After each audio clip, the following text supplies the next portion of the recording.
प्रिया तिवारी और आप देख रहे हैं प्राइम टीवी। शुरुआत करेंगे खास खबरों के साथ। लखनऊ में मुख्यमंत्री योगी आदित्यनाथ ने छात्र छात्राओं को दिवाली गिफ्ट देते हुए छात्रवृत्ति वितरित किया। इस कार्यक्रम का आयोजन लखनऊ के इंदिरा गांधी प्रतिष्ठान में किया गया है। तो वहीं मुख्यमंत्री योगी आदित्यनाथ ने कई बच्चों को छात्रवृत्ति का चेक दिया। बता दें आपको कि फरवरी मार्च में मिलने वाली छात्रवृत्ति इस बार सितंबर में नवरात्र के अवसर पर छात्रों को दी जा रही है।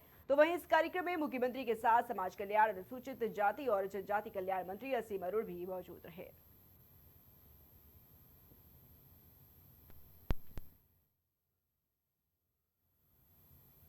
अपनी जनता पार्टी के राष्ट्रीय अध्यक्ष स्वामी प्रसाद मौर्य ने जाति कानून के संबंध में आए शासनादेश पर प्रेस वार्ता की और इस दौरान उन्होंने भाजपा सरकार पर कड़ा निशाना भी साधा है। उन्होंने कहा है कि सरकार शासनादेश में राजनीतिक पार्टियों की सभाओं और अनुसूचित जातियों के साथ अत्याचार होने पर प्रदर्शन करने के दौरान अपनी जाति नहीं बता पाएंगे और ये संविधान की आजादी के आर्टिकल का विरोध है। साथ ही लोकतंत्र की हत्या भी। और इसके आगे उन्होंने रामचरितमानस और मनुस्मृति पर टिप्पणी करते हुए कहा कि अगर शासनादेश को लागू करना ही है तो इन किताबों पर प्रतिबंध लगाना होगा। रामचरितमानस की चौपाई में जाति को और महिला को टारगेट किया गया है। इस वक्त हमारे साथ बात करने के लिए मौजूद हैं आज़ाद सोशल समाज पार्टी के राष्ट्रीय अध्यक्ष स्वामी प्रसाद मौर्य जी, जिनसे हम बात करेंगे और किन मुद्दों को लेकर आज उन्होंने एक प्रेस वार्ता की। प्रेस वार्ता में उन्होंने योगी सरकार के एक शासनादेश पर प्रेस वार्ता की जिसमें जाति आधारित कानून पर बोले हैं। क्या कुछ उनका मानना है और किस मुद्दों को लेकर वो कह रहे हैं, उनसे बात करेंगे। स्वामी प्रसाद मौर्य जी, क्या कुछ मुद्दे हैं, किन कानूनों के खिलाफ आज आप बोल रहे हैं, आप कोर्ट जाने की बात करें, क्या है? जिस तरीके से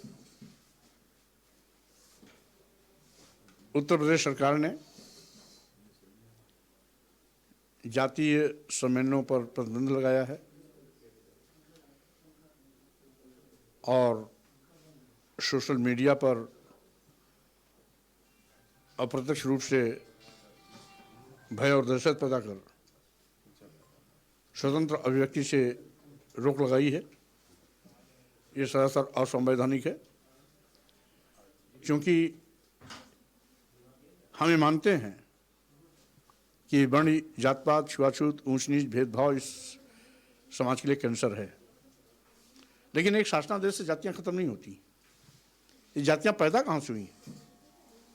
मनुस्मृति से पैदा हुई, गीता से पैदा हुई, जहाँ ये लिखा गया कि ब्रह्मा के मुंह से ब्राह्मण, बाहु से क्षत्रिय, जंघे से वैश्य, पैर से शूद्र पैदा हुआ। और एक जाति विशेष ने, जिसका कि आरएसएस प्रमुख मोहन भागवत जी ने भी स्पष्ट कहा कि जातियां भगवान ने नहीं बनाई, पंडितों ने बनाई है। और एक जाति विशेष को महिमा मंडित करने के लिए धर्म का लोगों ने आड़ लिया और उसके माध्यम से जातियां पैदा हुई। आज पिछड़े वर्गों में 6,647 जातियां हैं। तो स्वाभाविक रूप से तमाम ऐसी जातियां हैं जो किसी भी राजनीतिक पार्टी से जुड़ी नहीं होती। वो अपने समाज के उत्थान के लिए, शिक्षा के विकास के लिए और समाज में जागरूकता पैदा करने के लिए, ढोंग ढकोसला पाखंड आदि से बचने के लिए जाति सम्मेलनों के माध्यम से समाज से अपील करते हैं। ये प्रतिबंध उन सामाजिक पिछड़ेपन की शिकार जातियों को आगे से आगे बढ़ने के लिए कहीं न कहीं रोक लगाने जैसा है। वहीं पर अगर जातियां खत्म ही करनी है तो मैं माननीय मुख्यमंत्री से अपील करूंगा कि ऐसे धर्मग्रंथ और साहित्य जहां से वर्ण और जातियां पैदा हुई हैं, जातियों के नाम पर लोगों को अपमानित किया गया है, जय बड़ाधम तेल कुम्हारा, सुपच किरात कोल कलवारा आदि आदि, पूजे ही विप्र सकल गुण ही ना, सापत ताड़त पुरुष कहता पूजे ही विप्र सकल गुण ही ना, सापत ताड़त पुरुष कहता पूजे ही विप्र कहाँ सब संता, या ढोल गमार सूत प्रश्नारी सकल ताड़ना के अधिकारी, ऐसे साहित्य जब किए जाएं या प्रतिबंधित किए जाएं। या मनुस्मृति में भी लिखा है इसी तरीके से, 10 वर्षम तु ब्राह्मणम 7 वर्ष क्षत्रा पिता पितरो बीजान्यात् ब्राह्मण देव पिता, यानी 5-10 साल का ब्राह्मण 100 साल के क्षत्रिय का पिता है। क्या ये व्यवहारिक है? क्या ये 10 साल के ब्राह्मण का महिमा मंडन नहीं है, ग्लोरिफिकेशन नहीं है? अगर है तो इस पर प्रतिबंध क्यों नहीं? तो स्वाभाविक रूप से ऐसे धर्म ग्रंथ और साहित्य जो धर्म की आड़ में एक जात विशेष को महिमा मंडित करती हैं, उस पर प्रतिबंध क्यों नहीं?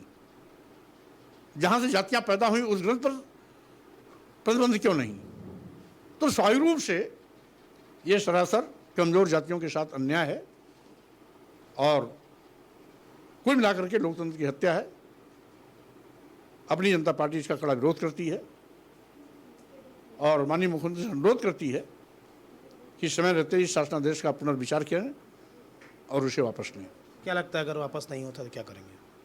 माननीय उच्च न्यायालय के दरवाजे खुले हैं, हम न्यायपालिका के दरवाजे भी खटखटा सकते हैं। आप जाएंगे? और भी लोग जा रहे हैं, बहुत से लोग जा रहे हैं, हम भी जा सकते हैं, लेकिन अभी तो यही उम्मीद करते हैं कि जाने की जरूरत न पड़े, उसके पहले शासनादेश वापस हो जाए। चर्चा है कि आपकी पार्टी बसपा के साथ 9 तारीख की रैली में शामिल हो रही है। अब ये बकवास का कोई जवाब नहीं है, इसलिए इसका उत्तर मेरे पास नहीं है।